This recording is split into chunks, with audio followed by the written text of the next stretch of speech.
Hello friends, welcome again to my YouTube channel. आज के इस वीडियो में हम डिस्कस करेंगे क्लास 11th के सिलेबस के बारे में फॉर इकोनॉमिक्स टर्म 2। अब जैसे कि आपको पता है कि टर्म 1 का जो भी कंटेंट आप कवर कर चुके हो वो टर्म 2 में नहीं आने वाला। अगर आपका स्कूल सीबीएसई के पैटर्न को फॉलो करता है तो आपके लिए ये जानना बहुत जरूरी है कि टर्म 2 में क्या क्या सिलेबस में है, कौन सा चैप्टर है, कौन सा कंटेंट है और कौन सा टॉपिक सिलेबस में नहीं है, क्योंकि सीबीएसई ने कुछ टॉपिक्स डिलीट भी करवाए हैं। तो आज हम वही डिस्कस करेंगे। इसके साथ ही हम आपको यह भी बता दें कि आने वाली क्लासेस में हम आपको बताएंगे कि कैसे आपको टर्म 2 प्रिपेयर करना है, चाहे सब्जेक्टिव एग्जाम हो चाहे ऑब्जेक्टिव एग्जाम हो। आपको हम दोनों के लिए स्ट्रेटेजीज बताएंगे कि कैसे आपको प्रिपेयर करना है, क्योंकि भाई सीबीएसई का कुछ नहीं कह सकते आप। सब्जेक्टिव एग्जाम भी ले सकता है, ऑब्जेक्टिव भी ले सकता है। तो आपको दोनों के लिए प्रिपेयर करना है। इसके साथ ही बहुत ही जल्द हमारी लाइव क्लासेस भी स्टार्ट होने वाली है, जहां पर हम आपकी इकोनॉमिक्स का सारा सिलेबस कवर करेंगे। तो अगर आप हमारी लाइव क्लासेस ज्वाइन करना चाहते हैं तो वीडियो को लाइक और शेयर कर दीजिए। चैनल को सब्सक्राइब जरूर कर देना, क्योंकि जब आप चैनल को सब्सक्राइब करेंगे तो आपको हमारी लाइव क्लासेस का नोटिफिकेशन मिलता रहेगा। तो कोई टेंशन की बात नहीं है, आने वाले टाइम में आपका जो टर्म 2 का सिलेबस है इकोनॉमिक्स का, सारा हमारे इसी चैनल पर लाइव डिस्कस किया जाएगा। आपके डाउट्स भी सॉल्व किए जाएंगे। फिलहाल हम सिलेबस के ऊपर फोकस करते हैं, क्योंकि सिलेबस के ऊपर फोकस करने से ही आपका सिलेबस कंप्लीट हो पाएगा। टर्म 2 में ज्यादा टाइम नहीं है आपके पास। टर्म 1 के कंपैरिजन में आपको टर्म 2 ज्यादा जल्दी खत्म करना है। तो 2 मंथ्स का पूरा हमारा शेड्यूल बहुत ही जल्द हम आपके साथ शेयर कर देंगे। विद इन 2 मंथ्स आपका सारा सिलेबस खत्म कर दिया जाएगा। तो चलिए फिलहाल हम स्टार्ट करते हैं अपने इकोनॉमिक्स के सिलेबस से फॉर क्लास 11th टर्म 2। तो ये आपके सामने पूरा टर्म 2 का सिलेबस। सब्जेक्टिव एग्जाम कहा गया है, लेकिन आपको ऑब्जेक्टिव के लिए भी प्रिपेयर करना है। जैसे टर्म 1 में पार्ट ए स्टैटिस्टिक्स का था, पार्ट बी माइक्रो इकोनॉमिक्स का था। Similarly part A statistics for economics, part B micro economics. दोनों ही पार्ट्स में से जो रिमेनिंग टॉपिक्स हैं वो आपको आएंगे। यानी स्टैटिस्टिकल टूल्स एंड इंटरप्रिटेशन हमने last mean median mode discuss किया था टर्म 1 में।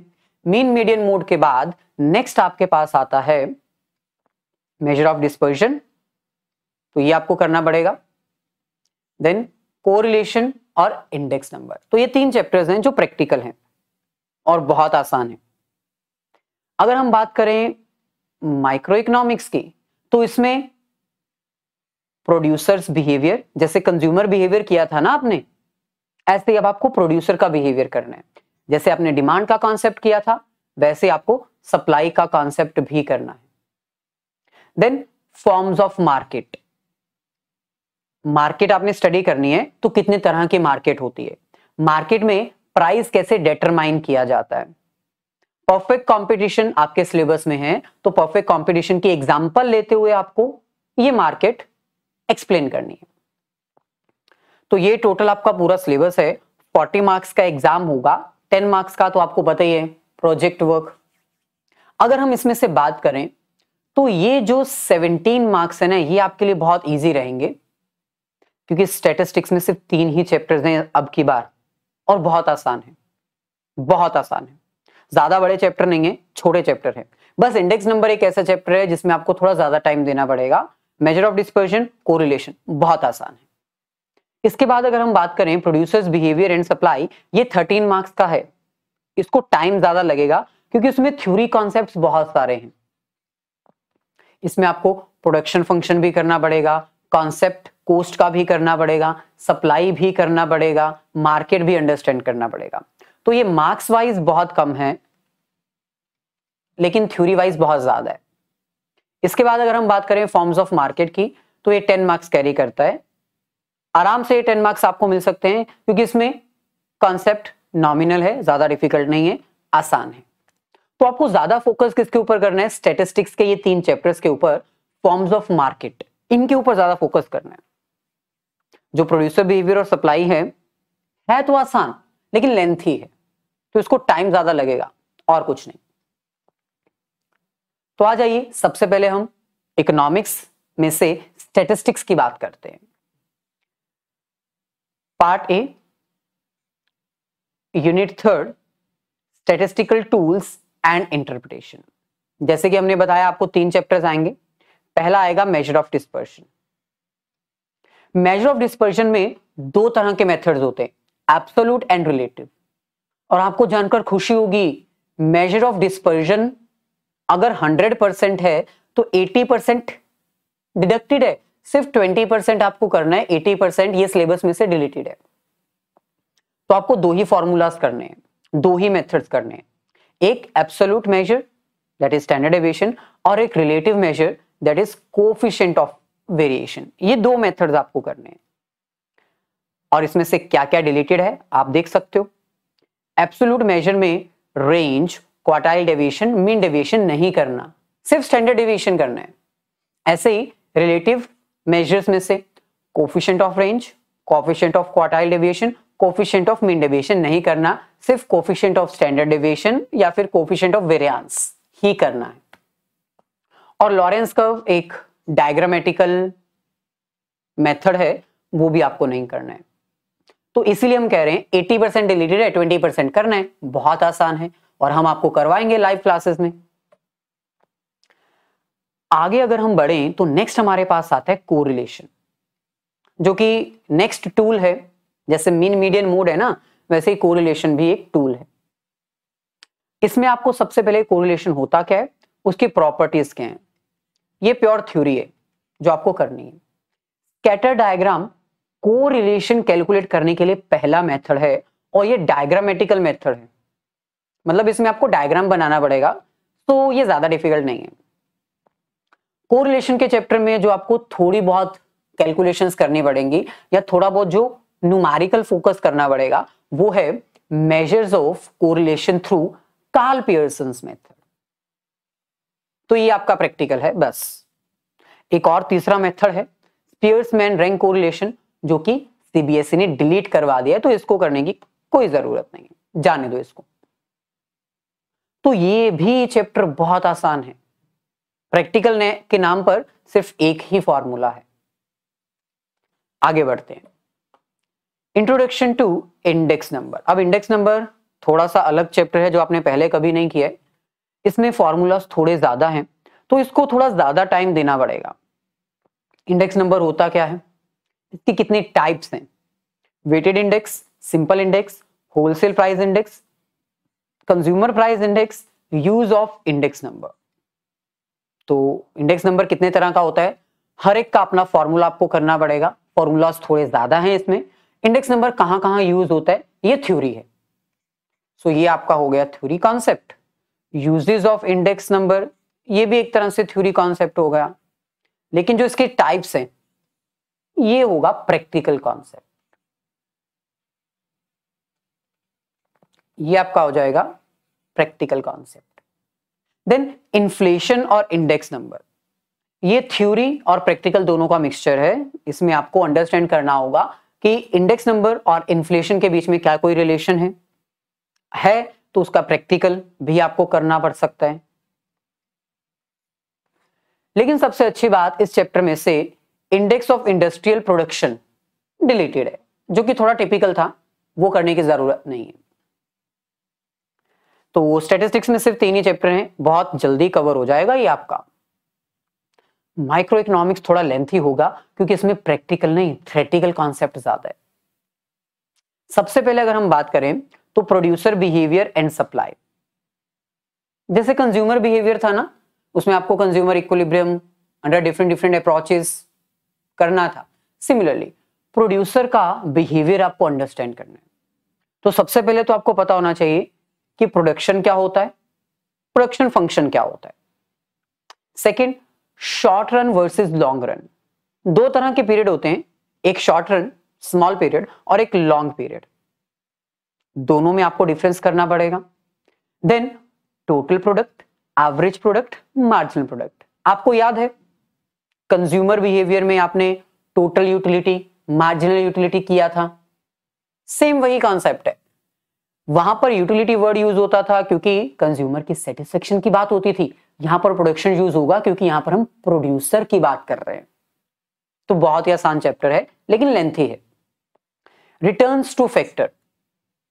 रिटर्न्स टू फैक्टर का मतलब है कि अगर एक प्रोड्यूसर प्रोडक्शन कर रहा है तो बदले में उसको रिटर्न में क्या मिलेगा।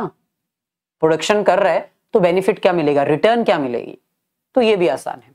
इस चैप्टर में से कुछ भी डिलीटेड नहीं है क्योंकि आपको प्रोड्यूसर का पॉइंट ऑफ व्यू भी अंडरस्टैंड करना पड़ेगा। फर्स्ट टर्म में आपने कंज्यूमर का पॉइंट ऑफ व्यू अंडरस्टैंड किया, अब प्रोड्यूसर की बारी है। Next, cost. अब अगर हम बात करें कंज्यूमर की तो कंज्यूमर के लिए सेक्रीफाइस क्या होता है, मनी वैल्यू। सिमिलरली एक प्रोड्यूसर के लिए सेक्रीफाइस क्या होता है, प्रोडक्शन की कॉस्ट। तो ये कॉस्ट का कॉन्सेप्ट भी आपको अंडरस्टैंड करना पड़ेगा। प्रोड्यूसर इक्विलिब्रियम के लिए, प्रोड्यूसर के बिहेवियर को अंडरस्टैंड करने के लिए आपको second chapter cost micro economics में कवर करना पड़ेगा। इसमें क्या क्या कॉन्सेप्ट्स हैं, सबसे पहले शॉर्ट रन कॉस्ट आपको यहां पर करनी है। कितनी तरह की कॉस्ट होती है, total cost, fixed cost, variable cost, average cost, average fixed cost, average variable cost, marginal cost. इन सब का मीनिंग करना है और इनके रिलेशंस करने हैं। ये जितने भी आपने कॉस्ट के अभी टाइप्स पढ़े ना, इन सब के मीनिंग, रिलेशन। और इसमें थोड़ा प्रैक्टिकल कॉन्सेप्ट है, इसमें आपको प्रैक्टिकल कॉन्सेप्ट है। थ्योरेटिकल कॉन्सेप्ट तो है इस चैप्टर में, लेकिन इस चैप्टर में प्रैक्टिकल कॉन्सेप्ट ज्यादा पूछा जाता है। टोटल कॉस्ट कैसे कैलकुलेट करते हैं, एवरेज कॉस्ट कैसे कैलकुलेट होती है, एवरेज फिक्स्ड कॉस्ट कैसे कैलकुलेट की जाती है। तो ये थोड़ा प्रैक्टिकल चैप्टर है। आगे बढ़ते हैं, नेक्स्ट बात करते हैं रेवेन्यू की। अब भाई एक कंज्यूमर के लिए मनी वैल्यू सेक्रीफाइस करने के बाद रिटर्न क्या आता है, आपको पता है, उनकी यूटिलिटी, उनकी सेटिस्फेक्शन। कंज्यूमर को सेटिस्फेक्शन मिलती है। ऐसे ही यहां पर आप प्रोड्यूसर बिहेवियर पढ़ रहे हो तो उसको रिटर्न क्या मिलेगी, रेवेन्यू, इनकम। तो इनकम का कॉन्सेप्ट भी आपको पढ़ना पड़ेगा। Total revenue, average revenue, marginal revenue होता क्या है और इनके रिलेशंस क्या है। इसमें से क्या डिलीटेड है, इसमें से सबसे बड़ा कंटेंट डिलीटेड है प्रोड्यूसर्स इक्विलिब्रियम।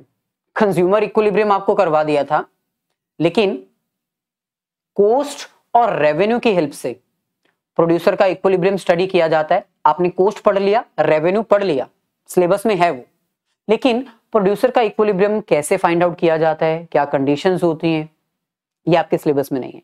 तो प्रोड्यूसर इक्विलिब्रियम करने की जरूरत नहीं है। हाँ, अगर टाइम रहेगा तो आप सेपरेटली जरूर पढ़ लेना क्योंकि इंपॉर्टेंट है, लाइफ में जानने के लिए इंपॉर्टेंट है। एग्जाम के लिए तो इंपॉर्टेंट नहीं है क्योंकि सिलेबस में ही नहीं है।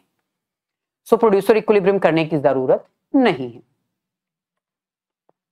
अच्छा, अब हम बात करते हैं थ्योरी ऑफ सप्लाई की।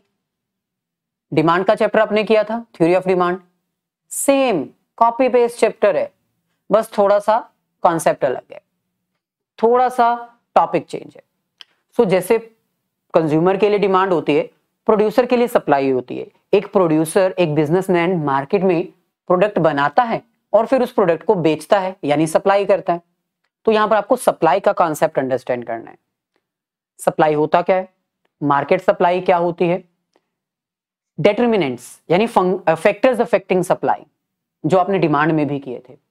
सप्लाई स्केड्यूल, सप्लाई कर्व की स्लोप क्या होती है, movements and shifts in supply curve, elasticity.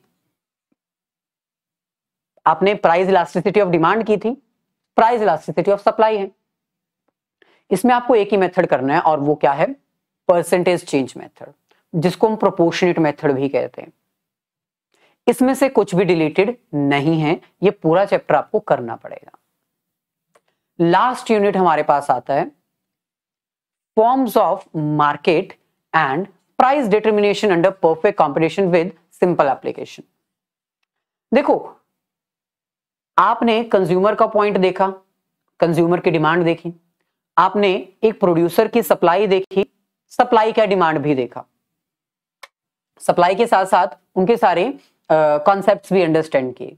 लेकिन सबसे ज्यादा जरूरी क्या है यहां पर, मार्केट अंडरस्टैंड करना। क्योंकि भाई मार्केट में कंज्यूमर भी होता है, सप्लायर भी होता है। कंज्यूमर का इक्विलिब्रियम अलग हो गया, प्रोड्यूसर का इक्विलिब्रियम अलग हो गया, लेकिन मार्केट इक्विलिब्रियम पर आनी चाहिए, वो सबसे ज्यादा जरूरी है। So last concept micro economics का क्या है? Forms of market. मार्केट क्या होती है, कितने तरह की होती है? देखा जाए तो परफेक्ट कंपटीशन, मोनोपोली, मोनोपोलिस्टिक और ओलिगोपोली, ये 4 मेन मार्केट्स होती हैं। लेकिन आपके सिलेबस में सिर्फ एक ही मार्केट है, वो है perfect competition. Monopoly, monopolistic, oligopoly आपके सिलेबस में नहीं है, तो काफी बड़ा कंटेंट डिलीटेड है, डिडक्टेड है, तो वो करने की जरूरत नहीं है। बस आपको इतना बताना है कि अगर मार्केट में परफेक्ट कंपटीशन है तो डिमांड और सप्लाई जो आप पढ़ चुके हो उसकी हेल्प से आपको यह बताना है कि मार्केट में इक्विलिब्रियम कब आएगा, मार्केट इक्विलिब्रियम। अगर मार्केट में डिमांड और सप्लाई अफेक्ट हो जाती है, चेंज हो जाती है, तो मार्केट इक्विलिब्रियम पर क्या इफेक्ट पड़ता है? प्राइस सीलिंग और प्राइस फ्लोर क्या होता है? तो यहां पर आपका ये पूरा कंटेंट है जो कवर किया जाएगा। तो ये सारा सिलेबस है, सिलेबस के अकॉर्डिंग आपको चलना है ताकि आपका सेकेंड टर्म का कॉन्सेप्ट जल्दी से क्लियर हो जाए। आने वाले सेशंस में हम आपको बताएंगे कि कैसे आपको ये सारा सब्जेक्ट कवर करना है, और लाइव क्लासेस के प्लान के बारे में भी हम आपको शेयर कर देंगे, बता देंगे। बस वीडियो को लाइक और अपने सभी फ्रेंड्स के साथ शेयर जरूर कर दीजिएगा, क्योंकि भाई आपके फ्रेंड्स को पता चलेगा लाइव क्लासेस के बारे में, तभी तो मजा आएगा। सो चैनल को सब्सक्राइब जरूर कर दीजिएगा, अपने सभी फ्रेंड्स को बता दीजिएगा।